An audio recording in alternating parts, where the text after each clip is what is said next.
evening, folks. It is Hobby Talk with PSA Canada. I'm Carlos here with Brad Harlan and friends. Brad, who are our friends? Yeah, so we decided to add a little bit of spice to the show tonight. So we have Luke, and I always say Luke Qua. You can say it two different ways. He's corrected me However you many want to say times. it. Yeah, however you want to say it, he told me. So Luke's based in Edmonton, and he's doing a ton of stuff in Western Canada and all over Canada as well. So he was, before I started with PSA Canada, he was a long-time group submitter with Len. Someone that I met when I took over, and we've done a lot of business together and become friends, and looking forward to working together in the future. And it's kind of the same thing, similar with Kevin. Kevin was a long-time large submitter with Len, and I met him through PSA Canada, and I call him Mr. Pokemon for me. He answers all my Pokemon and gaming questions when I don't know what I'm doing. And he runs a large group submitter out of Ontario. And I'm super happy and to have him as part of one of our preferred group submitters, and someone that I thoroughly enjoy doing business with. Good stuff. Good stuff. Thank you, gentlemen, for joining us. We're going to have a little bit of fun. We'll chat about a couple of the other areas. I'm not as familiar with Pokemon, but I know enough to be dangerous, so we can definitely have that as part of the conversation. No problem. We can hang as part of that. Hobby Cop here. Good evening. Absolutely. Ryan, good evening. Happy Thursday. Yes. So you can ignore the Thursday night football game because Lord knows a lot of us should. They haven't been very good. Not very good at all. They've actually been really tragically terrible. Not quite as terrible as the Packers have been the last couple of weeks, but still tragically terrible. Still fairly tragically terrible. But anyway, hopefully those of you that are joining us will be able to have some fun out of this, and we'll be able to give you some entertainment. And if there's any questions or anything, feel free to ask. Also, as usual, if you have any outstanding orders that you want some updates on, you can put it in the chat, and then Sherry will be able to look at it for you and provide you an update. So that'll be a part of it as well. And if my voice sounds a little bit different than you used to, I am still coming down from being under the weather, so I will do the best I can, and probably I'll just have to have Brad sing opera for us to distract you while I cough. So we'll see how that goes. So good evening, Eric. Absolutely. Eric, who once again graciously sponsors the like button because it helps the videos. I do bill him for every single like. So if you hit the like button, then I get to charge him, and then he pays. And it's wonderful. Everybody wins. Good evening, Bobby. Good evening, Yannick. Absolutely. Thank you all for joining in. Okay, so I do want to read one question that we had carried over from the last episode. We had the special Tuesday episode because I did go to the wrestling. But there's a good chance that's probably where I got COVID, just to be clear. That's probably where it was. Surrounded by a bunch of uncouth heathens, hoarded into a little box. That's probably where. That'd be my guess, but anyway, we'll move on. So Steve K last episode asked a question, as he missed the live. How does PSA Canada confirm that the cards I receive back are my cards and not mixed up with somebody else's? Valid question. And I just worry about generic cards getting mixed up, such as Young Gun cards. Say 40 Caulfield Young Guns are submitted. How can you confirm that I received them? So this is a little bit of a process question. And there's also the risk of the submitter to swap cards to a higher grade of a recently submitted card. Brandon's team seem like trustworthy people. Not so concerned about that. Thanks. So just process-wise, Brad, how do we keep them separated? How do we make sure the right cards get to the right people? Yeah, so everyone that comes in, any card that has an order of over 20 cards goes on their own submission. So when we enter it in, we do it that way. You can always tell that there's a couple other things you can do. At the end of the start, you have to trust the process. I talk about it with Luke all the time. At the end of the day, we can tell you all the systems. We can tell you that we do this, we do that. At the end of the day, you have to trust us the same way that we trust PSA. So when we ship cards to PSA, we trust that they keep them in the same order. We package everything, we number everything. It all goes in that way. I don't think I've ever had a problem with a card switched up. There has been times that we shipped a card back, but we've always figured it out at the end of the day. The other thing is your cards do come back in numerical order. That's one thing that you can always say. The cards are submitted. When they go in, if you submit 20 cards all at the same service level, those cards will come back. All 20 will be in the same sequential number. So if it's 678-241, the next one will be 678-242, 243. So if you submit a run of 30 Young Guns, they should all be in that order when they come back. So that happens. The odd time I have seen a number skipped. Very seldom does it happen, but I don't even know what the reason behind it. Maybe some sort of internal glitch where there was a number missing. But that's very, very seldom. So that's another way you can. But at the end of the day, you do have to trust the process, and you have to trust who you're giving your cards to. So, when Kevin takes a card from somebody and they're trusting Kevin, Kevin ships it to me. He's trusting me. I ship it to PSA. I'm trusting PSA and back. And if you're not comfortable on that whole process, then, simply I would not ship my cards, or I would submit them directly, but you're still going to have to trust PSA at the end of the day as well. So.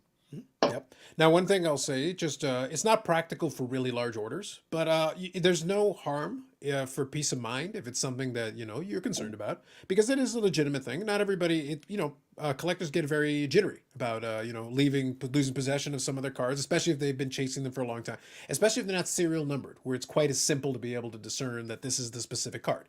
So one suggestion I would make to you, if you don't have a gigantic order, a lot of us have these little pocket computers. You can take a couple of pictures of some of the pertinent cards if it's something that you're concerned about. And if you see a card, and by the way, this is a thing. It may be a topic that I'll save maybe for Friday, but there was a high end card that was a numbered card that was damaged between the time it left and the time it arrived at a third party grader. And the reality is the fact that he had the pictures of when it left and the fact he had the pictures of when it came back. Well, it kind of allows you to see an A/B, and then you of course can ask the question, how did we arrive at this destination? But at least you have a picture to be able to say, hey, this is the condition and the state of it when it left me, and this is the condition and state of it when it came back. Something's wrong. Let's talk about it. At least start a conversation. It's a lot easier than he said, she said. At least you've got something to start with, just from a peace of mind standpoint. No, absolutely, and especially like on vintage cards too. Like if you take a high quality picture, your card is coming back. There was a mistake that I made on 2 Gretzky rookies from the Edmonton show where I actually sent the wrong cards back. And Luke, we stepped in, we figured it out. We talked to the guy. They were both similar in grades, but they were just different cards. And fortunately, we had 2 great guys. We got the cards back. We swapped them back and forth. Everyone was happy. That worked out well. Yeah, the guy actually wanted the card because it was sentimental value to him, but the grade was actually lower than the other one that he actually got. So yeah. Nice. Yeah. Well, that's a different take on it. Yeah, if it's got sentimental value, it's got sentimental value. Collectors are finicky. That absolutely, it's a real thing. It's a real thing. Dave here says, and Dave, good evening. You could always lightly write your name in the back in pencil just to be sure. You could do that, Dave. It may affect the grade slightly, but you could in fact do that. That is an option, of course. Thank you, Dave. Hobby Cop. Can Kevin hit on the state of the Pokemon market? So this is beautiful. Plays right into your wheelhouse, Kevin. We know sports cards are down like the economy, but is Pokemon slowed as well? What's your angle on the Pokemon? What have you been feeling on that end? I mean, the Pokemon market in general, like it heated up probably more than the sports market back then. Like cards that were $10 went all the way up to $1,500 just within 6 months time. So a lot of the Pokemon older stuff has retraced like 70%. Now the truly rare graded side of things is still really thriving. I mean, it's seen small retracements, but like the actual rare low pop kind of stuff has kind of maintained a significant bump. But when you look at like base set Charizards, the older, like more common stuff, it's all come back down a lot, if not further. Some of them have retraced further than prior to COVID, but it's all bad. All card market right now is mostly bad. It's not great. People just don't want to spend money, especially on modern Pokemon. I find modern Pokemon, people will initially buy it like the first week of a new release, and then immediately just everybody dumps it within the next 2 weeks. Every store, every backyard or basement breaker, every single person just wants to get out of it. That was a Freudian slip, sir. That was a Freudian slip. We all saw what happened there. I've been following all the backyard break stuff this week, so it was a Freudian slip. I've been watching a bunch of that, but yeah. I mean, in general, like I said, the true rare stuff in terms of like Pokemon, Yu-Gi-Oh, all those kinds of card games, they're still doing pretty well. But I would say the stuff that everybody has that they thought was rare has definitely come back down to earth a lot. No, that's fair, and that's a good call out, and I appreciate it. I was going to have a little fun with you, and I was going to say, wait, are we allowed to talk about negativity in the market? Is that allowed? Is that verboten? I'm all for it. I'm all for it. I mean, when the market, so are we actually.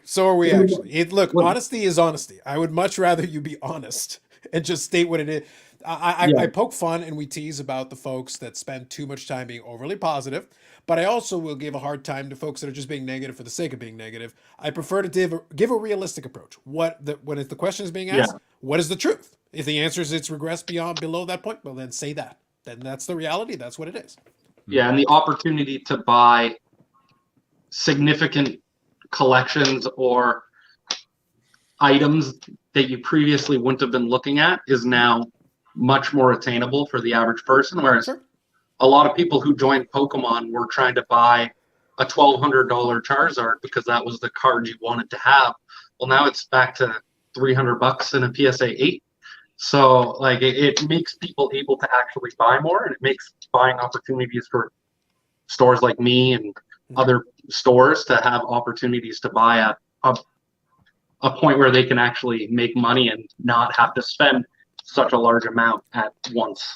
Well, I think your last point is a really excellent one, and I want to emphasize it because one of the things that we have talked about, there's been a reoccurring theme both on Thursdays and Fridays, the live streams that I do, is that businesses that operate like businesses that actually try to be profitable, it means that yes, when things are down, yes, that means the prices on some of the stuff they purchased went down, but it also means the prices they're buying also goes down.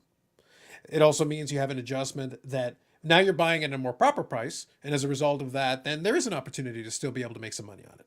Mm-hmm. So you adjust accordingly. You react to the market and just operate like a proper business. You can't sit there and freak out, oh my God, the prices are down, what am I going to do? Well, then make sure you buy correctly going forward and then price that correctly. And Another Brad, question that's for you, continues me to sell stuff every day anyway. So That's right. So, Kevin, I have a question for you.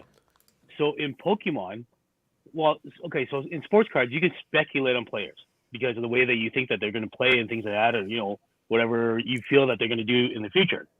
How do you speculate on Pokemon? I mean, I personally, I like to stick with older cards, as Brad knows. Like I deal mainly with pre 2005 higher end stuff. But like when I speculate, like I just buy like 100 to 200 of one card and end up sending all of them for grading, and then just kind of holding on to them and recuperating. But like a lot of the stuff that I buy it's a little bit, it's more, I'd say it's way different than sports, because sports you can speculate on rookies and they're going to perform, whereas I just kind of speculate on cards that are not easily the most attainable, but also have the opportunity to grow. So like Charizard is the main Pokemon character, so I try to send a ton of those every single time. Any time there's a release, I'll go out of my way to purchase those and grade them. And typically I'll try to hold like 90% of the position that I have on something like that. But speccing on trading cards is a lot more difficult than speccing on sports cards, because you never know how much they're going to print. Whereas when you spec on sports cards, there's a lot of serial numbered cards, and you know there's 99 cards. Whereas a special delivery Charizard, which initially looked very rare and was selling for $1,000, is now you can buy the code to get it for $5. So like there is a question I have related to that. Actually, I do want to circle back around to that. Yeah. Not specific like issues, because again, I don't claim any expertise, but I do have some general questions that kind of play into exactly what you just said. So let me read a couple of these comments here. We'll get caught up on these. Hobby Cop says those backyard breaks guys are geniuses. They leaned right into great promotion. They did. They did a promo right after. They say it's like some people have questions about us maybe having too much luck, and they said, so then why aren't you breaking with backyard breaks? I said, yes, of course, that's what you should do. That was the perfect way to do it. They have no reason not to lean into it. Lean into it and take advantage of it. It's more money in your pocket. Absolutely. Eric here says, if only someone could have predicted the downward trend of the hobby. The only guy I knew is like in a drunken stupor that night, and he might be under a bridge somewhere. That's the only guy I know that even tried to predict that. That was crazy. So some of your fans, so I can see that. They're appreciating you. I love that. Hawking the chicken away. Artwork in Popular Pokemon is how you speculate. Pokemon is extremely easy. There you go. And Ryan says Charizard can't tear an ACL. I heard that on Car Talk Pod too. Yeah, that's a Gary V quote. That's right. There you go. There you go. So kind of playing into that idea that you just had. Like I said, we'll talk Pokemon. No problem. That's fine. Happy to partake. One of the things that I've seen with some folks that I know that do participate in that more, because I'm in the age range right now where I am old enough that I was there when Pokemon 99 came out. I was in my teens. I was basically in high school. So I was aged out of it, but my younger brother watched the cartoon and he did have a little bit of the cards. So I'm not completely unaware. I have some exposure. I've seen it. Not my thing, not my game, but I understand. So, and as somebody at a card shop is like, who am I to knock that? I'm collecting cardboard pictures of these dudes playing the sport. Knock yourself out. Have at it. Have a good time. Yeah. It's like no judgment here. But the point was, you saw how popular it was at the time. You saw the Charizard become very popular right off the bat. It was one of the big ones. I always thought it was kind of weird though because Pikachu was like the star of the cartoon. That's why I was like, it's like, what wouldn't it have been the Pikachu? Fair enough. Like whatever, I get it. And I saw the video games. My younger brother played those too, so I got that portion of it. So all good there. But in the current age, it feels like if I go to Walmart or whatever, like there's plenty of that stuff. There's plenty of different of course, different brands, different years, different whatever, but they print a pretty decent amount of the stuff. It doesn't feel like there's any shortage of any of the current stuff. Like, Kevin, enlighten me here. Am I completely off base here? Am I losing my mind? I wouldn't say you're off base at all. Like the printing for Pokemon's gone berserk. They bought Millennium Print Group last year, Right. or I guess this year, and they have a lot more control over how much they're able to print, and I think they printed like 9 billion cards. Yeah, last I heard year. something like that. Yeah. That's Now right. the consumption is something that's gone. It is something people don't realize. Like the cards are still bought. It doesn't matter how much they're printing. The demand is still there. Now, are they getting damaged though at the rate they would have been early days? Because 1999 is interesting No. because we had sleeves, but they weren't really prevalent in the same degree. They weren't really being utilized that way. No, I mean everybody nowadays. Like, I mean, sure, there's still young kids, and Yeah. the cartoon's still on, so there's still a full collector base being built, Yeah. and like people playing with the cards and that kind of stuff. But in terms of the actual protection of cards, it's almost second knowledge now that like even some of the boxes come with binders to put your cards in, Yeah. which immediately are better than sticking them in your pocket on the playground. Mhm. Most schools still have bans on trading cards, so you can't take the cards to school. So you're then again removing an opportunity for those cards to get damaged and become more rare. Mhm. But when you look at it from a print size and how many cards are actually being printed, Mhm. I would say that the rare cards now are just as rare as the cards were in 2005 print wise. Sure. It's just the amount is larger. So you know what I mean? Like if there was a secret rare back then, it was super rare. The alternative arts that we have now that are sometimes 1 in 3 cases or more rare than that are probably just as difficult to get. And kids will still open them. Kids will still damage them. The difference is that we live in a world where a lot of people are now trying to do it full time or do it as a side hustle or buy to make money or buy to recuperate or those kinds of things. So you're having a lot more people who are opening to resell and opening to grade and that kind of stuff. So Yeah. the market itself is a lot different than it is in 1999. But Mhm. I mean, buying collections now, I'll get probably maybe 5 really nice collections from early 2000s to late 1999 Mhm. years where they're actually near mint quality cards as opposed to the ones. Whereas anything past probably 2009 you can find in really, really good condition Mhm. everywhere. Like, Well, that's anywhere you exactly want that to. was basically the direction that I was taking that question. The reason I was asking is because it seems to me, and this is why I said, even in an area where it is not my expertise, it's like I observe. I enjoy observing I enjoy paying attention. Like that's why I'm still here to hear about it. I'm not here to judge. Like, no, tell me about it, please. I want to learn. It's the best way. But the survival rate to me would be higher because obviously now we got value. We've got oh man, if you can get like a PSA 10, if you can get like these high grade ones, then they're worth more. So you and even the kids who do play with them are going to put them in these sleeves that automatically give you a greater chance of maintaining a higher survival rate of nicer copies Yeah, of the same cards. absolutely. So real quick, I'll read a couple more of these here. So Dave here says, yeah, but Charizard can't win the MVP either. He be the MVP. If you go back to the original series.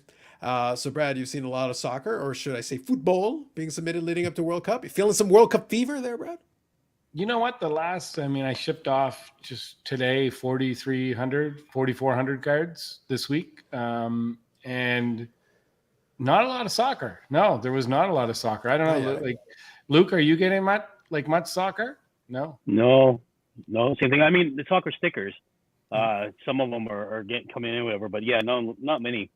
I think a lot of people were getting the soccer a while back, but now that like I think we'll see a little bit more coming in the next little while when Prism comes out and Mosaic and all that World Cup stuff, right? So Right. because I think previous years were more of like collector stuff, right? So Sounds good. Yeah. Let me pose a question because I want to incorporate Luke into it. Luke, we didn't forget about you. I see you. I want to ask you a question though. We had last week, like I said, we had the $18 one come in for PSA, and obviously both two of the major players made a move price wise. In theory, Beckett also did, allegedly. I'll poke fun at them later, but not right now. Let's be nice. But the point is, two of them definitely made a good move for bulk, so that was good. Did you notice or feel like any? So I want to start with you, Luke, and then obviously Brad, and then Kevin, by all means. Did you feel any immediate uptick that some people say, "Hey, I've been waiting for to hit sub 20"? It's like, okay, now we're kind of getting a little bit interesting here. I think there was. I mean, there wasn't a big uptick that I thought there would be, like when there was July special and stuff like that, where there was a panic. But I think, there was definitely for sure. But it's more and more now people that I see like that are submitting where it's like more of the collecting, the collection side, not the speculation side of it, right? So For sure. yeah. And that's not a bad thing at all. Like to me, it's I as a collector, and that's why I always try to make we try to run the line. Again, it's PSA Canada, but it's also hobby talk. So hobby talk means we're talking hobby as hobbyists as well. As a collector, there is stuff that is in my personal collection that makes sense at certain price points that certainly does not make sense at other price points. I can submit at a whole bunch of price points. There are cards that I have that make total sense at this price point, but that other ones in the collection don't make sense until I hit here. So I need to get here before it suddenly makes sense again. It's like, okay, then I got a small stack ready to go that I'm willing to put in here, or a big stack, or whatever the case may be. And even right now at 18, there's some stuff that I have that I would love to encapsulate under the right circumstances, but the price still hasn't got there. We haven't gotten to that level. I still think we will. But for now, though, at 18 US equivalent, there's still some stuff that makes sense at that level now that did not necessarily make sense before. And everybody's got to figure that out. But from a collection standpoint, I understand that price sensitivity is a big deal, especially with the economy, especially with other things that people have to spend their money on. So price sensitivity matters a lot. It's not an insignificant thing. It's a psychological barrier. As soon as you drop below that $20 barrier, even though in Canadian dollars we have to bump it up accordingly, but that psychological barrier is a big deal. It helps some people, and then as you get a little bit further down the chain, it's going to help some others because competition in space right now is good. So you say you didn't sense the big boost in the same way as obviously the special. Yeah, there's no FOMO right now. Where opposed to back then and what there was, right? So do you feel like they already submitted the stuff that immediately came to mind for that in the special, and then maybe that consumed the whatever that have been sent out? I think it was like months and months of them holding onto stuff and having stacks and piles, and then eventually it was like affordable enough for them paying the 18 rather than paying the 40 or 50 bucks or whatever for a card, or even higher at the point where they only had the one service level or two service levels that they had. So I think, people were starting to throw those in, and, at the end of the day, at the end of the day, it's a service level, but the thing is, it's worth, you can stack up a hard Gretzky rookies, but at the end of the day, when you submit it in under the bulk, it's going to get upcharged. No, that's just it. I was going to say the cards that were unaffected didn't matter. If you were going to submit a Gretzky rookie, you weren't waiting for $18. It wasn't going to change anything for you. So those were going in, either they were going in or they weren't. Whether you were going to submit them because it was going to cost you about the same. There's a lot more range of things, not colored and not higher end stuff. I think there's a lot more, definitely lower end stuff, or people that like Kaprasov Young Guns, where if it's a PSA 9, they're not paying $70 for it. They're paying the lower amount for it, right? The bulk price for it. So, oh, that's good. Thank you, Luke. Yeah. I appreciate that. Kevin, same kind of question. Did you sense any change, any shift, or any movement with the price? Because also TCG got the $15 equivalent. So did that move the needle for anybody? I mean, so I have some people who grade and sell on eBay, and that's all they do. They send cards every month. I mean, I've consistently sent cards to Brad. I think even at the even when it was $300 US a card, I was sending him a couple from my personal collection, a couple from customers. It was definitely significantly less, but like TCG people are a lot different. Like I've seen a major uptick. I mean, I think I sent Brad almost 1,200 cards on Monday. I got 1,500 more here as of today. Right. I got people who have no qualms about submitting 50, 100, 150 cards at a time. But it's different than sports, and I've always explained this because sports, the difference between a 9 is like a $20 card versus a 10 is like 200. But most Pokemon cards, if you get a 9, you can easily still sell it for $50 Canadian, $60 Canadian. Okay. You get into the Pokemon cards, it's $60 for a 9 or $400 for a 10. So there's at $24 plus tax, which is I think what we have it at. Is Right. Yeah. There's so much availability for TCG to submit and justifiably still make a margin, even if you don't grade all the 10s. Whereas sports, even at $27, like if you're hitting 9s on base Prism rookies or even some base silver Prism stuff, like you're going to lose money. So I think TCG special wise, I've definitely seen a massive uptick. I mean, I don't even look at the cards I submit myself anymore for my personal stuff. I just write them all down and send them to Brad, and he sends me the upcharge bills when I get them back, and that's how I do it. I don't have the time to really scan through and go through each individual card like I would, but I also know that even if my older stuff gets 8s, I'll easily be able to recuperate what the grading fee was. Very nice. Okay, gotcha. Yeah. And Brad, I'll put on a spacesuit and very carefully package so that I can send my crucial TCG card. Pujols, I choose you. I know. You know exactly what I'm talking about. 100%. Yeah, it's like, listen, I got my TCG card. That counts. That's a collectible card game, people. It's a collectible card game. That's the one big thing is I've had a lot of customers asking what falls into a TCG, and me trying to explain and be like, well, like, no, it's clearly not. You know what I mean? Like, there's been a lot of situations where I've had to deal with that in the last couple of weeks of people trying to submit like Topps Elf trading cards, and I'm like, okay, that's not a trading card. That is a Topps baseball card that they did a specialty for Elf. Like, it's definitely not a trading card. So stuff like that. Yeah, we did that with Carlos last week's show. Carlos, he stumped me because he pulled it out and he was like, yeah, 2000. It was 2001. No, it was rookie year. 2001. Yeah, 2001. And he pulled it out, and it was it was actually it is a trading game. It's a game that was played with dice. And it's MLB Showdown. It was produced by Wizards of the Coast, MLB licensed, pack pulled, fully available. It is considered by Beckett to be an Albert Pujols rookie card. Yeah. And it in fact has him wearing a number that is not his normal number because that was taken in a spring training game. So 100% legit, logos, the whole 9 yards, but you got a little thing on the side of it because depending on the dice roll, the roll of the dice, you get it. Basically, you can hit a home run or you can do these different things. It's a collectible card game that I remember playing because they actually had it and showed it off at a show back in the day with Wizards of the Coast. Yeah. So we need that. We need that card to send in just to see what happens. That is a collectible card game, and I will fight them. If they try to argue with me, it's like, I will fight them. I have chosen Pujols, and you will accept it. Yeah. That is what has been done. But I just thought it was so good. I was like, oh, this is perfect for me. Got to happen because of that. Let me catch on this one comment here. So here, honking the chicken away. Clever name. I've been holding for years. First time going all in on grading cards because the price finally went down. Kevin received my cards every month till everything's done. There you go. That's a ring endorsement. Good times. I like it. So, Brad, obviously, Kevin's sending you a bunch of cards. I'm assuming then there are others. People now that they know the Albert Pujols the only legitimate Albert Pujols rookie card is out there. That I have shown them. I've shown them the way. Now, no doubt, the flood must be coming in.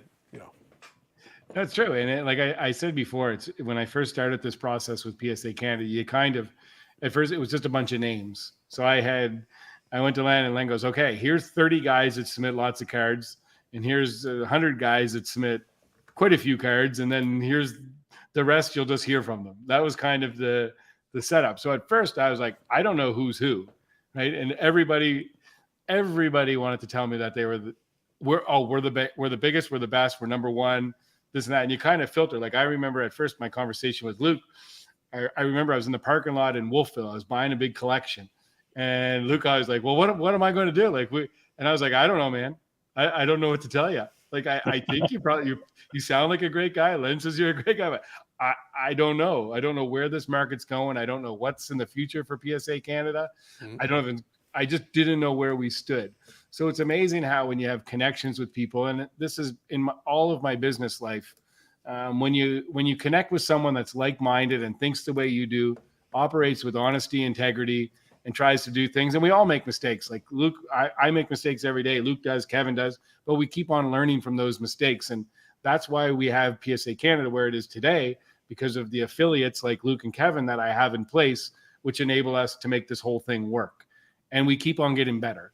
Again, it's still a work in progress, but as we keep on growing, we keep getting better and better at things. And obviously with our relationship with PSA kind of just lets us go, and we're doing our thing up here.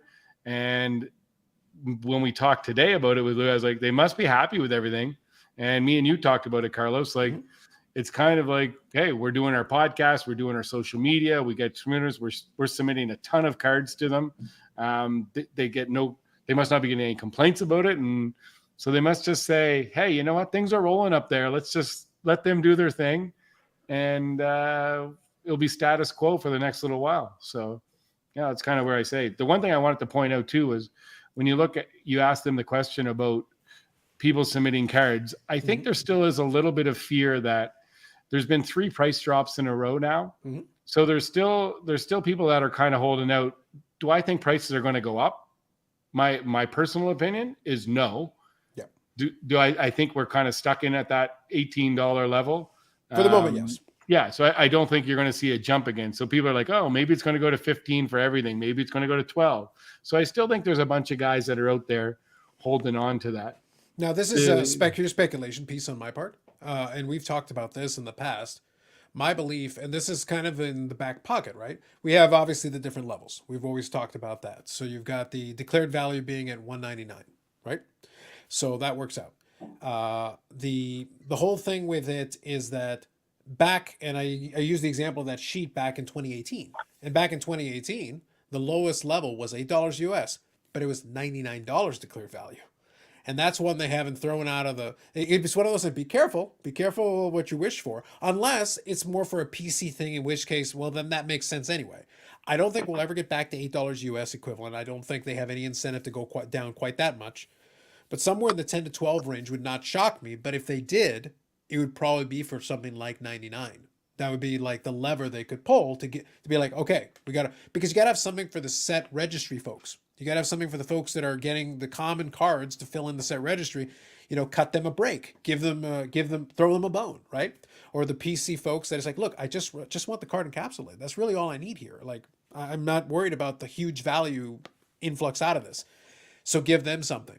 So I would not be shocked if there wasn't a slightly lower level to that. And then obviously maybe a 199 level that is a little above that then becomes that, somewhere in that 15 to 18 range. And then there you go. You kind of happy medium. You basically create another level in between that allows you for that to give people options. That's really what it is. It's options, depending on what you're actually trying to accomplish. But that's one of those things that there's no timetable on. None of us are really going to know what happens. We didn't know it was going to happen when it happened last time. Because it was like, you guys, I think I mentioned it with Brad, and we had a good chuckle about it. And maybe Kevin and Luke, I don't know when you guys got a chance to see it, but I had a good chuckle when the reveal was Post-it notes, with slabs getting moved. And it was like, yeah, that was thrown together. That was thrown together real fast. It didn't take a long time to record that one. That would just my opinion. But the point is, like, look, you did it. You still get credit for it because you did it. But the point is that meant that was a very agile move. Very agile move on Collector's part. I'll give them that. That was actually a very cleverly done move. If you're going to market, you get out in front, and then boom. And then within a couple hours, boom, as you see their $18 one. Now it's like, oh, who shot first? Well, their CEO was on a podcast yesterday saying that big companies were copying him. Yeah, offset. Is that off-centered? Off center? Yeah, Yes. yeah. Yes. He I said know. another company, another competitor, Yes. just wanted to get ahead of us, so they announced theirs just before, and I was like, yeah, whatever. Look, I'm going to be 100% blunt and 100% honest. I work here with Brad, and I'm here chatting with you gentlemen. I 100% believe that's true. It wouldn't surprise And me. by the way, and for the record, kudos, Mhm. applause. Like that's exactly what I would have done. Like if Yeah. you caught wind of that, no, beat them to the punch. Do it. Why wouldn't you? If you're a legitimate competitor, why wouldn't you? So Absolutely.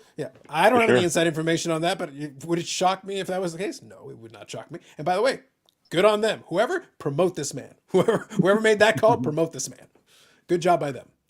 So, I think the big issue that we run into, I mean, I don't know about Luke and Brad, like I run into a lot of people who are still under the impression that PSA takes a year and at least, and I'm constantly telling customers that, or even just people on Facebook or social media that are like, oh, like PSA takes a year. I was like, I don't think I've had a card with Brad more than one submission went to very close to 90 days, but other than that, everything has been half of what we estimated at like at maximum. So it's hard trying to get everyone to understand how quick things actually are coming back when it's just this conditioned idea of people who submitted in 2020 or 2019 and waited 18 months. Some of them waited 22 months, and some of them had group submitters that they worked with in the US who the CEO has come out and said, like, your stuff's been done for months, it's just not paid for. So we don't have an option of what that kind of stuff is. So that happened more on the TCG side, I think, because like I said, it ramped up so quick.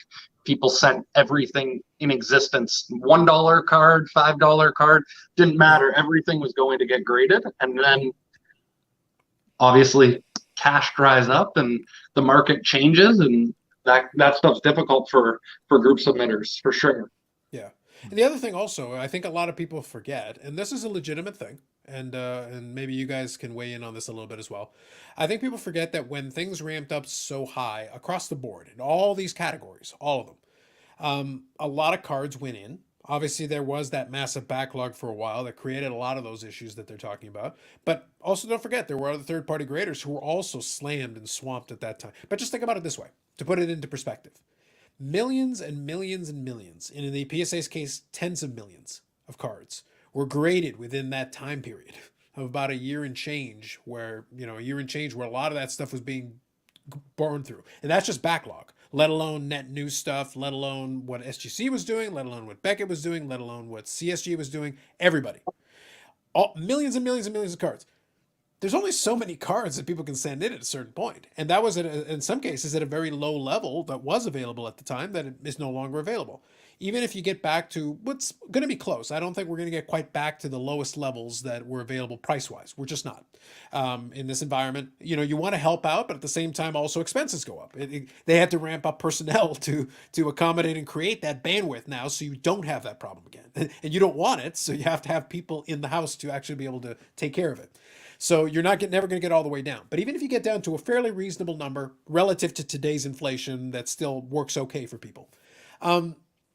Your $5 cards might not go in again, unless they're PC and you just really want it in the holder, and that's what you want. And if that's the case, otherwise you're probably going to be a little pickier. So naturally, the numbers are going to decrease. They have to. Otherwise, what the heck are you sending in that you didn't already send it? When it was $8 US, why didn't you send it in? Because there was a lot of room there if you wanted to do that. And the next level above was like, I think, $20 at the time. So it's like $8 and then $20, and you had a lot of room to operate within that space. And most of the time it was $110. Nobody was hitting you with the upcharge at the time. So you could send it in for the $8 pretty consistently and be okay. Yeah. And That's those true. cards have been spent. When you see some orders come in, and I know Luke, you and Kevin, you guys see it too. Sometimes I kind of cringe a little bit. It's easy when we're at the shows set up. And that's what I love, being able to talk with people. And when we have everyone there and saying, guys, like, literally telling people, don't submit these. Like, that's what we want to do. You're not going to get a good monetary return on it. It's not worth your while. But there's times, like I just had another order came in with 50 Marvel cards from 19 Impel, and there's 50 on them. And I'm looking at it and I'm like, I called the guy and I said, look, I'm not an expert on these by any means whatsoever, but most of these cards look like they're going to be like 8s or 9s, like they're off centered a bit. So I just kind of glanced through the order form. I'm like, you really want to submit these cards? Like, because I'm not sure what a PSA 8 of a 91 Impel card is going to sell for. You're going to lose money, and we're going to lose long-term customers. So I think that is important that all of us do that. And I know that's how you build up your clientele and you keep people happy and you go on that route. But it's so important for us to keep on. That's one of the biggest advantages of a group submitter like us. We try our best to give you the best intel we possibly can and give you our expertise. We want to help with the process. So It's also like, at shows, there's a lot of suggestions of which level to send it in, because a lot of people walk into the shows thinking that like it's value or it's bulk or whatever, they don't want to put it in. But I mean, realistically, you can put all your stuff in that category and get upcharge later on. But if you're getting an upcharge anyways, why lose the time of the 2 months? Because the 2 months could matter in thousands or hundreds of dollars, right? So, yeah. Or you get to tell them about. Oh, sorry, Luke. Go ahead. No, go ahead. I was going to say, or you get to explain like Gretzky rookie cards, and sending it at that super express tier because it looks great probably isn't a great idea, because chances are, like, I don't know about Luke, but like 80% probably of Gretzky rookies that I submit for customers end up either not grading, min size, altered, evidence of trimming. Like there's every option that comes back. And I always have to tell a customer it's much better that you are submitting at an economy tier as opposed to a super express, because PSA is going to charge you regardless of whether they grade it, other than a couple of very specific reasons. So I like to in person explain that kind of stuff as well, and it's a lot easier to do in person than over the phone.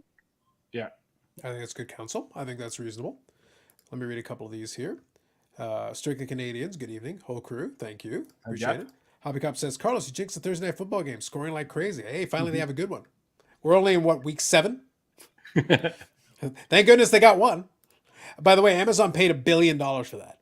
$1 billion for the clunkers they've been getting so far. If they've gotten one, that's great for them. Yikes. You want to talk about an upcharge.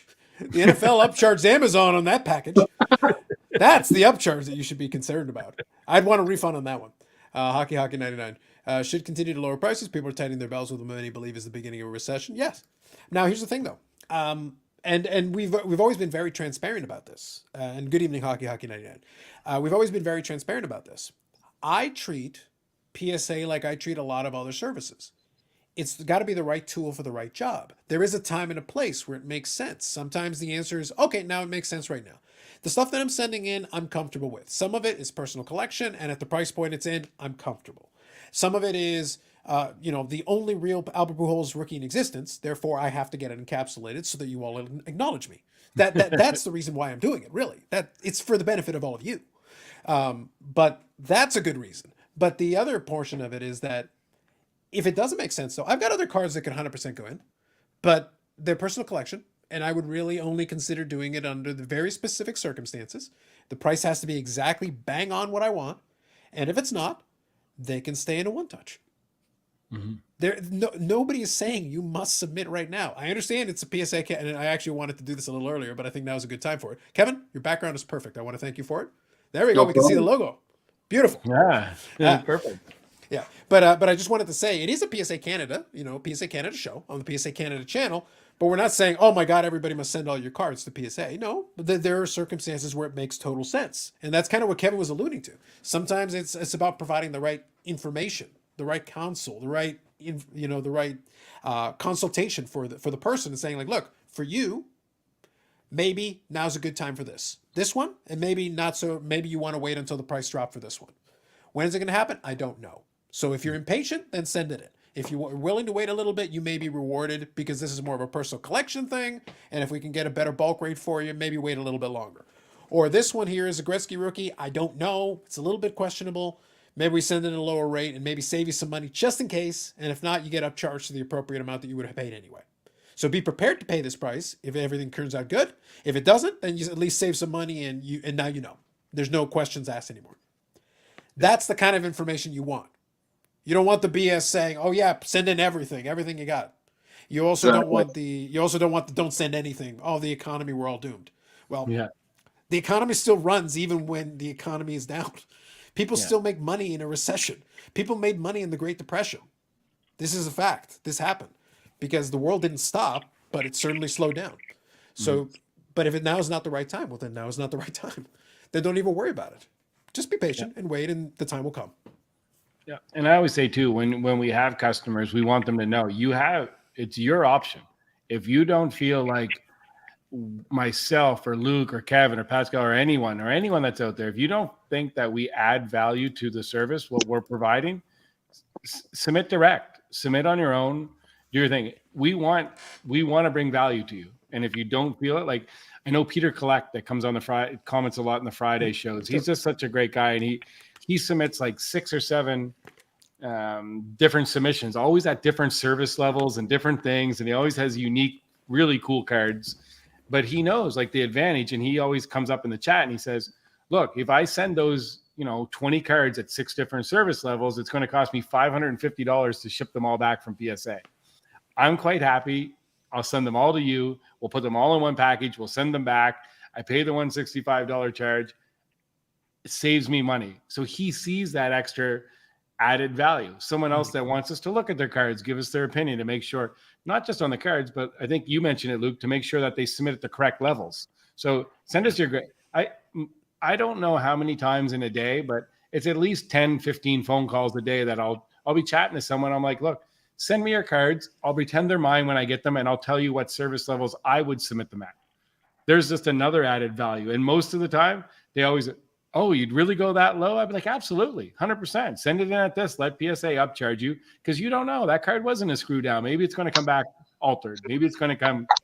You want to make sure that we can provide that. So, and I've seen Luke at shows, right beside me and explaining this to people over and over again. Like, we definitely want to make sure that we add value. And if you don't think that we add value, we'll help you out. Here, go to psacard.com, submit direct. You have our support. So, No, I think that's fair. Thank you, Brad. Let me read a couple of these here. So Hobby Cop says, Brad, do you ever think PSA may do something like an alternative case? I find smaller vintage cars look nice in an SGC case with the black around it. The custom inserts, the tuxedo? I think they're always exploring with things, but I don't think so. I think the flip is they've changed it, I don't know, say a dozen times now over the last 30 years, but it still stays pretty standard. So my personal thoughts on it, I don't think so. I think the PSA, there's how many cards are slabbed by PSA now? I should know It's this answer. it's probably 30 million? It's 30, maybe 40 and change. 40 million. You know what I mean? It's up there. Yeah. Yeah, that's the standard slab. I've become accustomed to it. I like it. I like some of the new companies that come out with their crystal clear cases.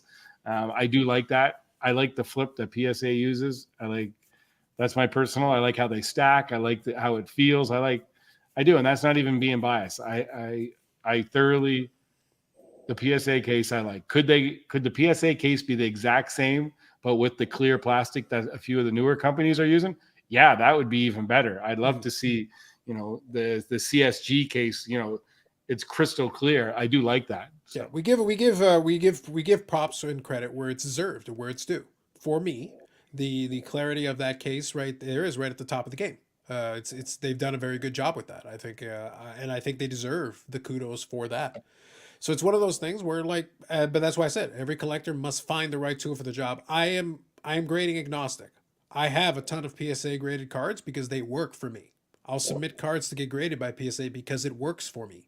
But that does not mean I will reject another company's slab or necessarily crack it out if it's doing a good job in the case it's in. We're not just replacing cases and cracking cases for the sake of cracking cases. If it makes sense and I'd like it preferred in this case, then let's do that then. Again, collector first. Use a little bit of common sense. Chris here says, I feel the true collector got hurt. We always sent in mint rookie cards / the new wave sent in all the junk. I think the sentiment is fair, Chris, but plenty of the old age collectors send plenty of junky cards. However, and one other thing as well, and I understand the sentiment of it, but I also say is that realistically, people should be allowed to submit whatever they want for whatever reason they want. It could just be a sentimental value thing. It could 100% be just, well, I just really like this card and I would just like it encapsulated. I don't care that it's really beat up. I've shown it before on the channel. I have two 1954 Mickey Mantles. I have two 54 Bowman Mantles, two of them. One of them is in a PSA, I think 1 or 1.5. I forget which one it was, but it's a 1, I think. And it's a decent looking card, good eye appeal and everything. The other one is completely demolished. It looks like a truck ran over it 14 times. I got that one in the mid 90s. It was the first Mickey Mantle card I ever got. I got it from a collecting buddy of mine at the time for the whopping princely sum of $35. But it was the first Mickey Mantle I ever got. It was a legit Mickey Mantle. It was $35, but there isn't a company in this planet that will encapsulate the damn thing because it is demolished and it is held together literally by pieces of tape. But it's mine. It's a legitimate card. And when I did a showcase of my 54 Bowman set, I showed both Mickey Mantles. But the broken one and the one in the case that's a 1 that looks infinitely better. By the way, they're both poor cards. You saw both ends of the poor spectrum there. The truly demolished poor specimen and the one that actually has some decent eye appeal. They both have a place in my collection. If I could get the other one encapsulated, I would. Just put authentic on it. I don't really care. But it's like some people say, like, why would you even bother? It's like, just put it in the case.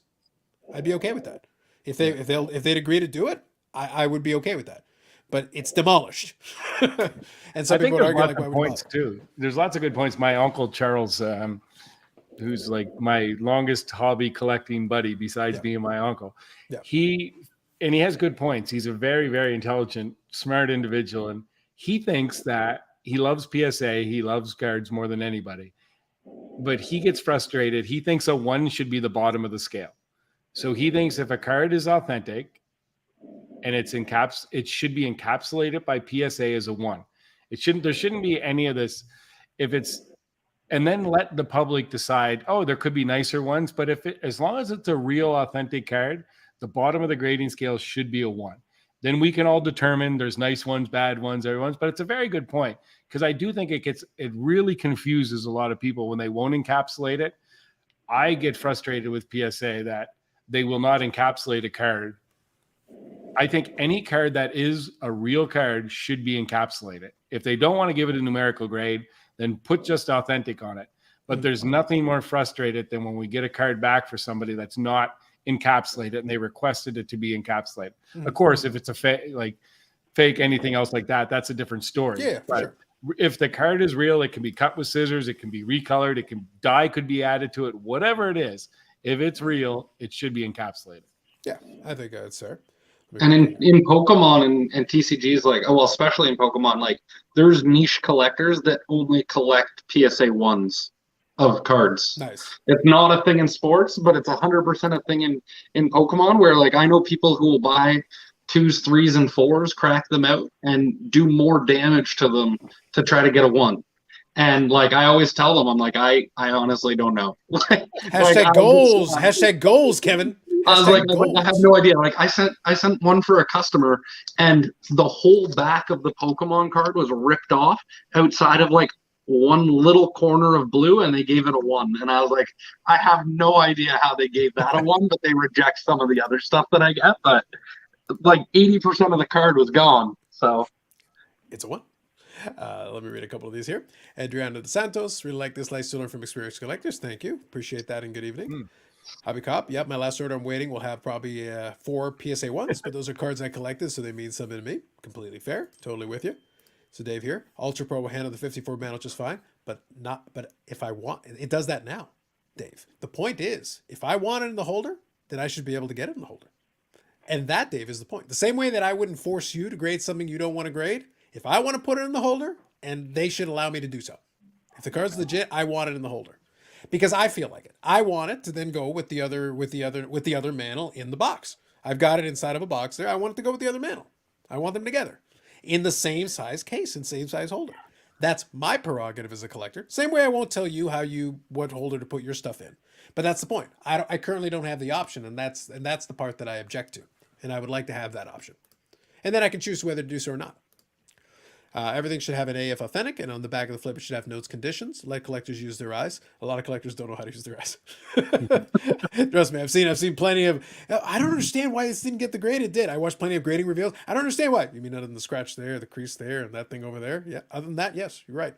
I wear these not for fashion, guys. And I'm looking at it on a screen, and I can still see it. What does that tell you? Look for caramelays when they're trimmed, top to fit the coin pages. Love the ones that had the stamp hinge on the back. There you go. Absolutely.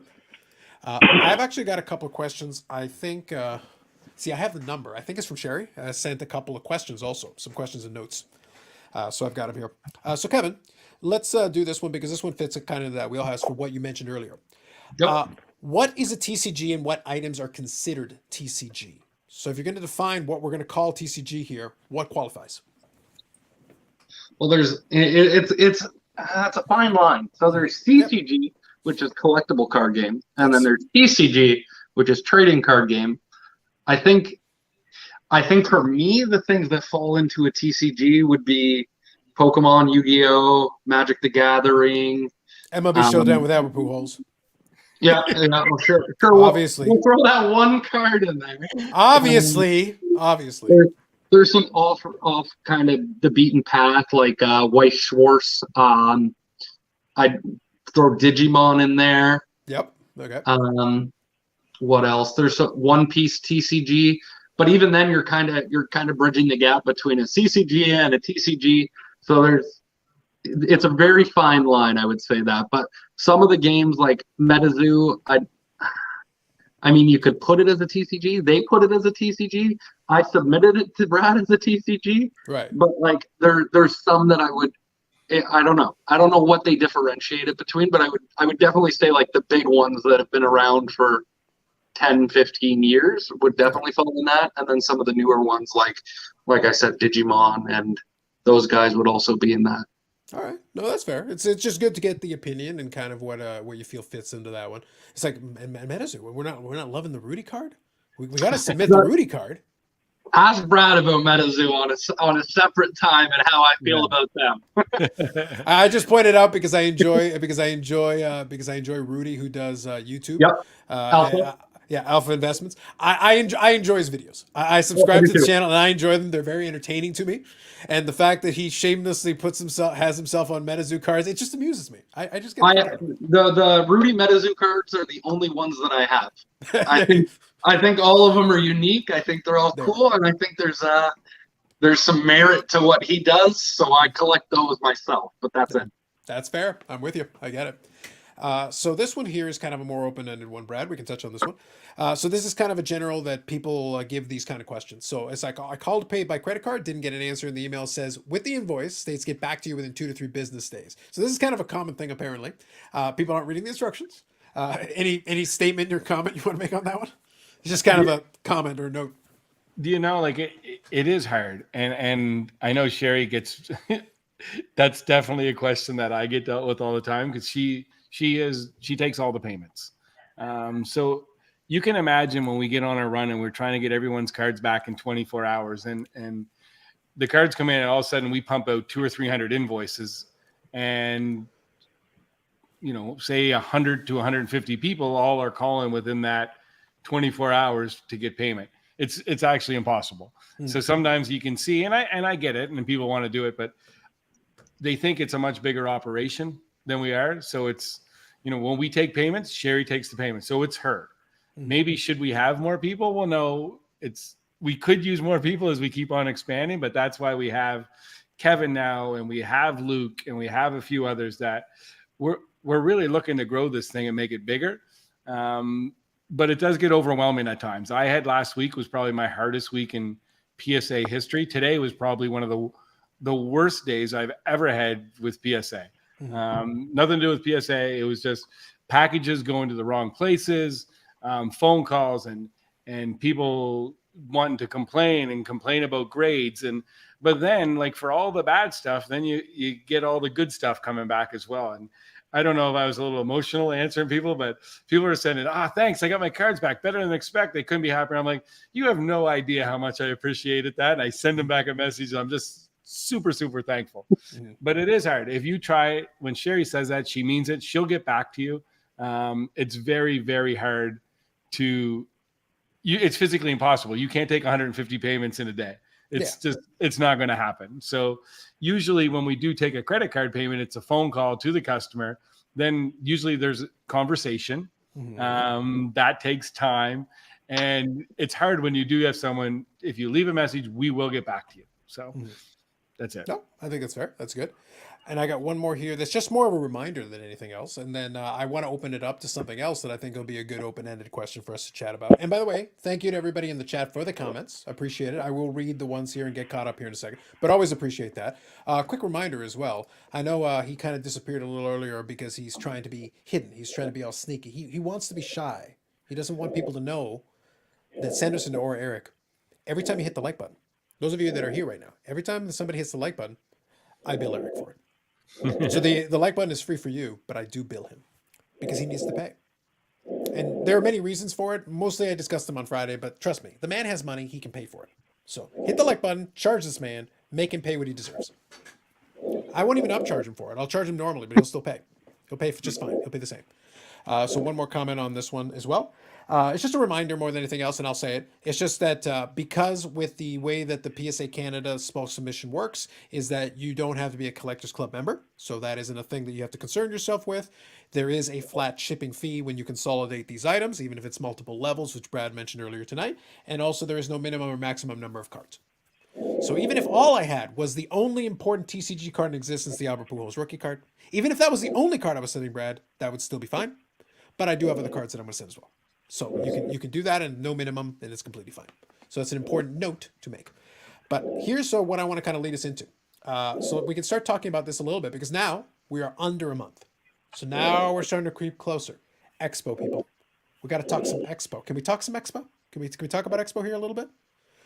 So Brad, I'll leave it to you to start, but also I want the gentlemen to weigh in any way, shape, or form they want to.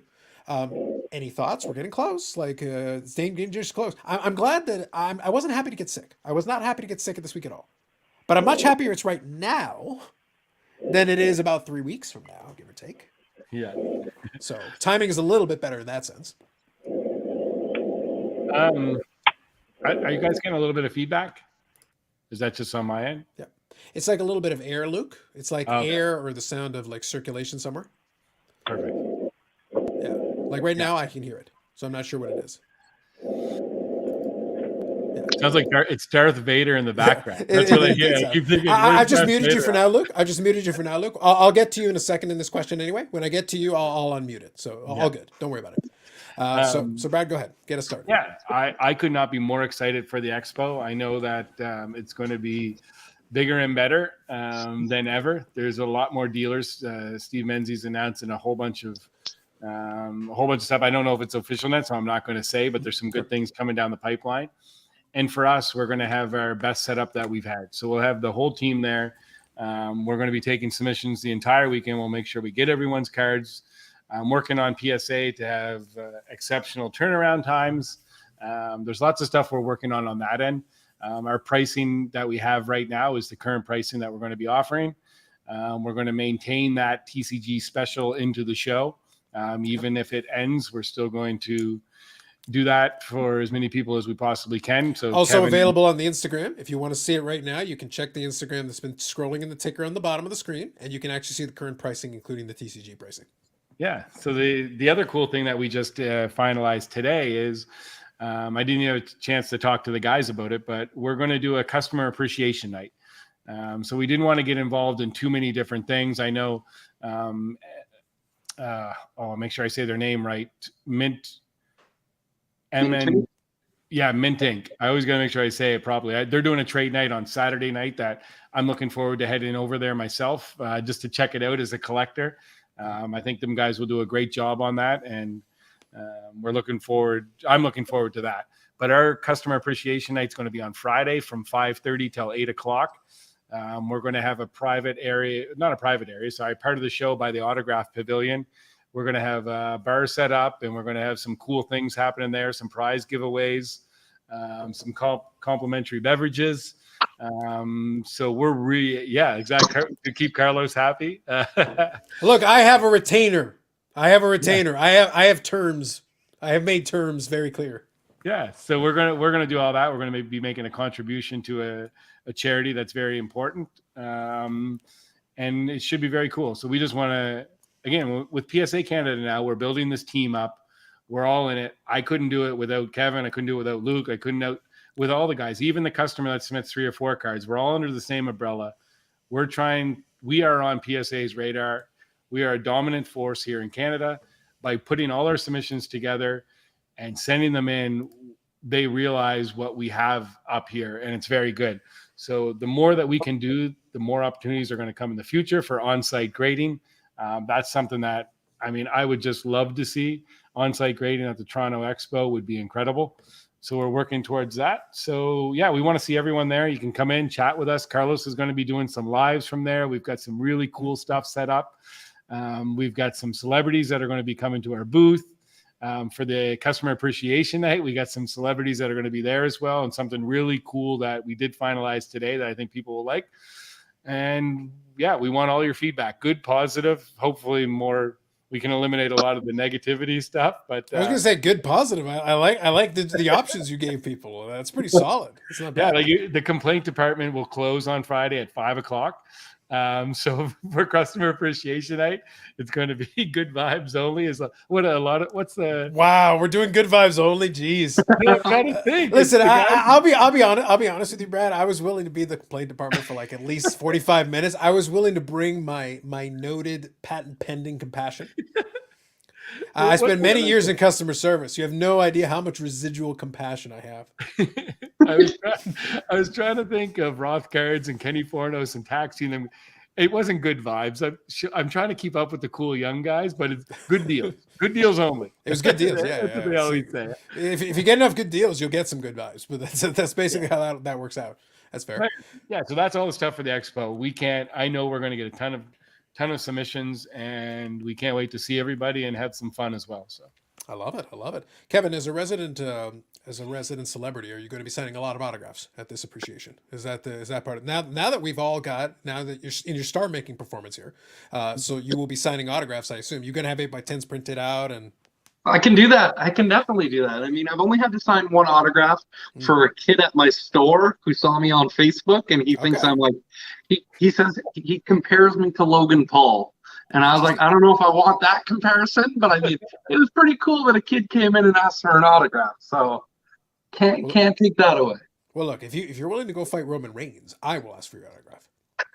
I think that'd be fantastic. I think He's huge. I think that'd be. Hence why. Look, I may as well get it. It might be. I won't be able to get it after. I feel like that's a Brad task. Brad's bigger than I am. There you go. Don't worry, Brad. I'll teach you a couple of dirty tricks. I'm a natural heel. I fight dirty.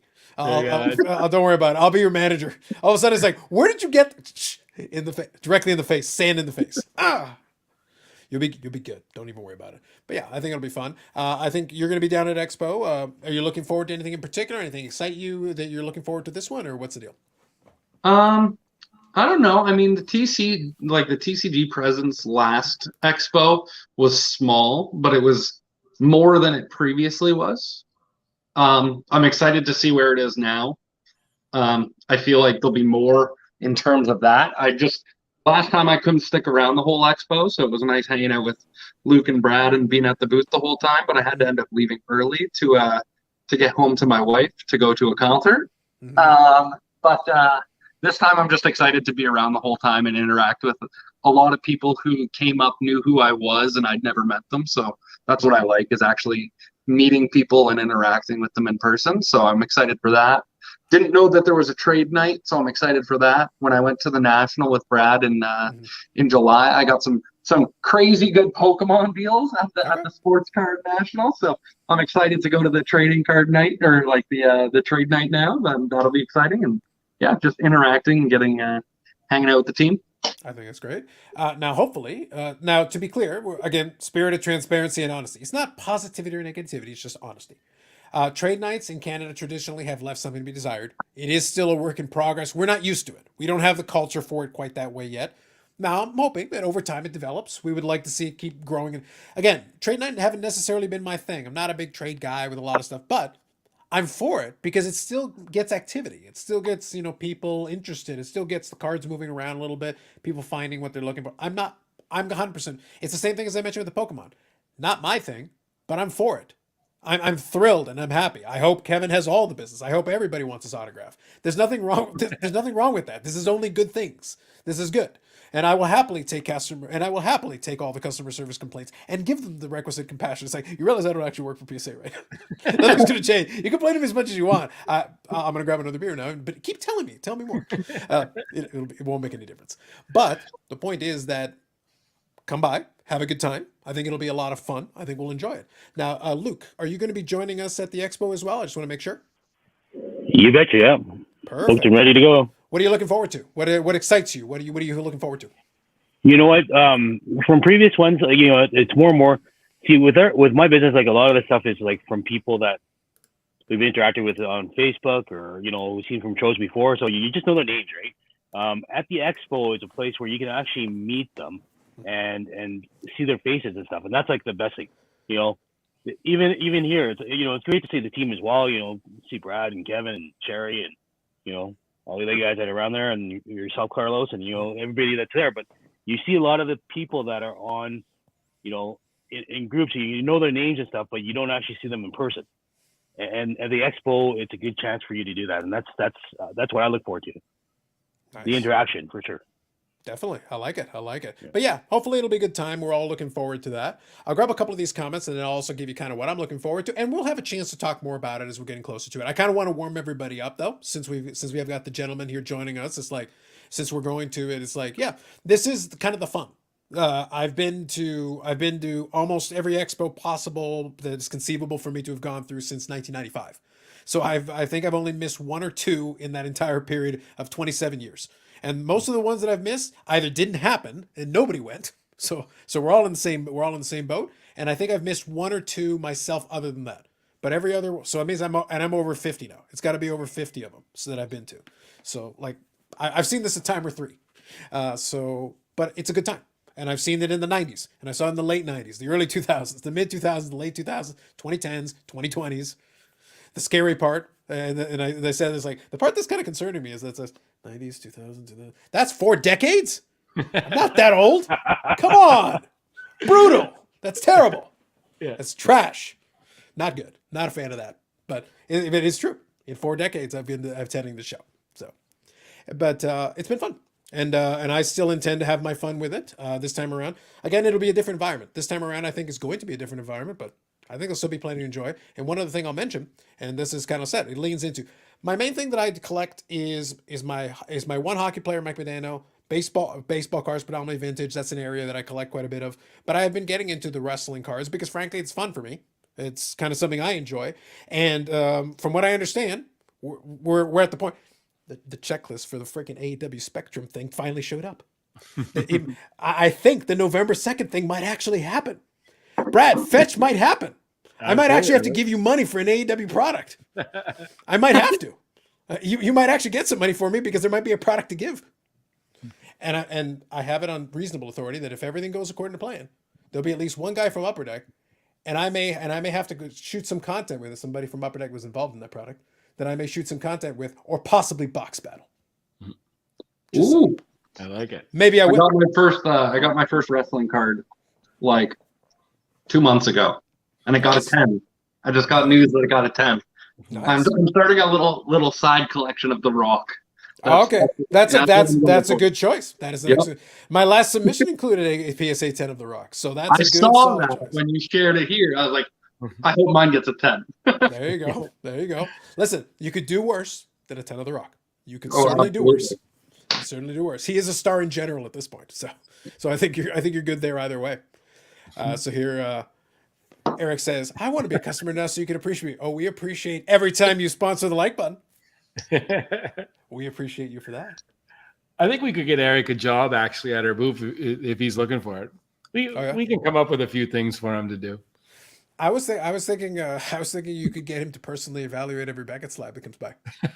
I think he has expertise, I believe. Dave here says, "Kevin, how much are we charging for personalization? I think you might have to work out your fees."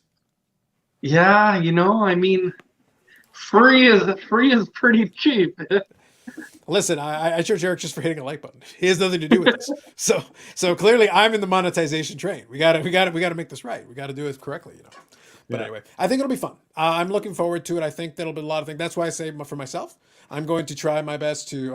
I joked that my buddy from Upper Deck, who you guys will figure out. If in the other channel you already know who it is, but we're all going to put ourselves into quarantine. We're going to make sure that we're all ready to be there at the place at the time, so that we can have a good time, have fun, and then yeah, be able to enjoy that. That'll be one aspect of it. As Brad said, we'll try to have some content available that hopefully we'll be able to put on this channel for you. Pertaining to stuff at the Expo. We want to see the booth. We want to see what's going on around the booth, see a little bit of happenings on the show. I want to have a good time. I want to go there and have a good time, chat with folks, especially when we got that customer appreciation thing. I'm going to sit down and have a beer. And if you see me and you want to chat, let's do that, because happy to do that and chat the hobby and whatever, because it's a good time. It's just hanging out, and whether you're buying a bunch of stuff or not too much or just looking around, enjoy it. You don't have to go crazy and buy a bunch of stuff. Honestly, my budget's probably gonna be a little bit low. I've already been too aggressively buying. I've already bought a bunch of stuff, so maybe my wallet says I need to chill, but I'll still have a good time anyway. Yeah, and that's it. We want to tell people to make sure you come by and see us and say hello. You don't have to submit any cards. If you just want to have a quick chat, you want to talk about something, ask some questions, feel free. Like, it's not like, again, we are all collectors. We're all in this hobby as well, and we just like to see people. Don't feel obligated by any means. Just come over and let's have some fun with this. And we know how things will rock and roll. The other thing I did want to mention is I confirmed today by the show, anyone that submits at the show will be able to track their orders on our new website. So regardless, going forward, by November 10th, it will be up and running. So if you submit with Kevin, you submit with Luke, they can provide you a number that you'll be able to go onto our website and see the stage that your order is in. So this is something that we're investing in to do, and not only to make my life easier and Sherry's life easier, it's to make Kevin's life easier and Luke. And we get it. Like, when someone calls up and says, man, where's my order? Can you tell me what stage it is? It's very hard for us, because I know the person's excited about it. They want to know where their precious item is. Well, I completely get it. So this way we'll update that. It will be updated every 24 or 48 hours. So you're going to be able to track through the 8 stages where your card is. So there's my submission. It's in research, it's in grading, it's in assembly, it's in Q1, it's in Q2, it's in shipping. And once you know it's in shipping, you can prepare yourself that you're going to get an invoice from Sherry. And reminder to everyone that if you leave a message, she will call you back within 24 to 72 hours. Good qualifier. Very important. Got to make sure you include that. So Hobby Cop has a question for you. Brad, when's the next time you're probably in the shop? May drop off some cards. Yeah, next Wednesday for sure at 11:30 and 1:30. I know those 2 dates for sure, but as we have a crazy schedule coming up. So next weekend we're in Montreal for the Expo. Then we have the following weekend we're in Toronto. Then after that we're in BC. Then in Thunder Bay when's Thunder Bay, Luke? 26. 26. So it's back to back. So we have a crazy schedule ahead, and we want to make sure. The other thing is we want to get after every show, it takes us 2 or 3 days to process all the orders. We want to make sure we get everyone's orders in, plus all our regular customers as well. So we've got a busy time ahead of us. Oh, yeah. Very nice. Very nice. So here's a new name, Dinesh. Good evening. Hey guys, do you ever feel the future PSA would provide some sort of explanation for a fee of why a card was graded that grade? So some kind of grade or note. I don't. I think that, again, these are only personal opinions. With the volume that they're doing, I don't think they're going to do that right now. I do hope that they take after what SGC did, and when a card has been altered and they can explain the reasons why it is deemed that. I think it'd be nice for the customer to know the card was trimmed, recolored, whatever it's going to be. I think that, and put it right on the slab. So instead of just saying authentic altered, authentic recolored, authentic trimmed, authentic, I think that would be a nice feature. But as far as that goes, I don't see it happening. I sure would like it. It would make our life a lot easier as well. But yeah, that'd be it. Do you want a break, Carlos? You all right there? Yeah, I'm all right. Okay. For the most part, I've actually been pretty good, so it's not too bad. You've been on fire. I give you credit. He said to me before the show, guys, I don't know, not to share too much, but he's like, I don't know if I can talk that much tonight. He goes, this is going to be a good test for me. And I'm like, you're doing a great job, and we appreciate you being here. And I know Eric will chime in for something on that. So, yeah. There you go. Appreciate that. So let me get through this one here. Eric says, I would buy nothing this year due to the fact I'm broke due to the damn like buttons. And if you hit the like button, I do charge him more, and he will continue to be broke, as you should. All right, guys. So what we'll do is let's start winding her down here. And any kind of last thoughts or anything you want to add. Obviously, we talked a little bit about Pokemon tonight. So Kevin, thank you for adding your expertise in that piece. And Luke, thank you for giving your perspective as well. So gentlemen, any last thoughts or words? Kevin, why don't I start with you, and then we'll move down to Luke and then to Brad. Not really. I mean, Brad, I have a question. In terms of, I had a few people ask, in terms of photographing cards on the PSA side of things, are they going to be pushing that down through all service levels, or are they going to keep it at economy? Everything economy and above is automatically photographed? Yeah, it's a good question. I don't know the answer for sure. Yeah. You know Okay. what, That's the only one I had. Yeah, no, absolutely. It's a great question. I'm not exactly sure. Like, they are imaging all the cards because you can put the cert number and see the card. Mm-hmm. Right. So but I just don't know from the Gemimint technology and everything that you're putting together. I do think, from my understanding and my talks that I have weekly with PSA, is that I don't want to say PSA is going to open the doors to everything, but I think part of the whole transparency, I think you're going to see a lot more from PSA, and you're going to learn a lot more about the operations, about the side of things. I do think the closed doors will open, not rapidly, but I think, again, it's my personal opinion on this, you're going to start to see more of that stuff happen. Because at the end of the day, we're customers, and if customers demand something, you do have to adapt to appease them. So Other than that, thanks for having me on. yeah. Absolutely a pleasure. Thank you for coming on. We're going to look at the Atlantic Expo in Montreal. Very nice, Adriana. Greg here says, good evening. Hey, Brad, thanks again for the discussion this afternoon. Appreciate it. Have a great night. Very good. Thank you for chiming in, Greg. Good evening, Dave. Thank you. Luke, thank you for joining us. Appreciate you chiming in and joining in the conversation. No, thank you. Thanks for having me on here. It's been a pleasure. Next time I'll try to get some better audio stuff or whatever. Maybe some better lighting. No, you're all right. It's one of those things where as long as people bring in the good conversation, it's good. Either way, it's good. It's one of those things like, unless you're podcasting all the time. I invested in the light once it became clear that I was going to be doing a lot of the stuff where I wanted to control it. And then Brad is investing in it because he wants to be a star. And part of the deal is kitchen table, so I'm not investing in anything. Kevin, that's because we haven't made you fully a star yet. After we take you to Expo and people are paying for personalizations, then you're going to be like, Carlos, you're kind of right. I'm becoming a star. I told you, man. My wife does have the ring light. If it got to that extent, she does have the ring light, so I could go that route. It's only a matter of time, Kevin. Listen, we all claim that it's not about that. It's all about the stardom. It's about the fame. It's about the fortune. It's what it's about. Good stuff. So thank you both, gentlemen, for joining in. Appreciate you both. Brad, I think we'll wind her down on that. One last point I'll make, and what we always talk about, if you do check it out on the replay, any questions you put in the comments section will then be looked at. It'll be something where it'll be responded to directly there, or it'll be responded to on the next episode. So don't hesitate to leave a question, a comment, whatever you have. If you've got suggestions or anything that you want to see, especially as we get closer to Expo, we're going to have the chance to shoot certain types of content. There'll be the opportunity.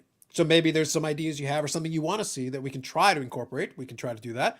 Other thing is, if you got questions about any of the process or any aspect of it, ask away. That's another great opportunity for us to know what you want to know about. And the other piece of the puzzle is, if you do check it out later, if you could subscribe to the channel if you haven't already, or hit the little bell icon, you get to see when more episodes are coming on. It helps build the channel up. The more of these that get produced, the more people see them, the more it gets out there. Obviously, it'll help PSA understand the value of kind of what we're doing here. It also understands others maybe to get some value out of this, because we answer questions from all over the board. It isn't we don't pretend other third-party graders don't exist. We don't pretend hobby controversies don't exist. We don't pretend that everything's positive. Even if Kevin dragged us down to the horrible, horrible negativity. But, we accepted it. We accepted him because he's a star. Because he's a star, we accepted him. So it was fine. It was okay.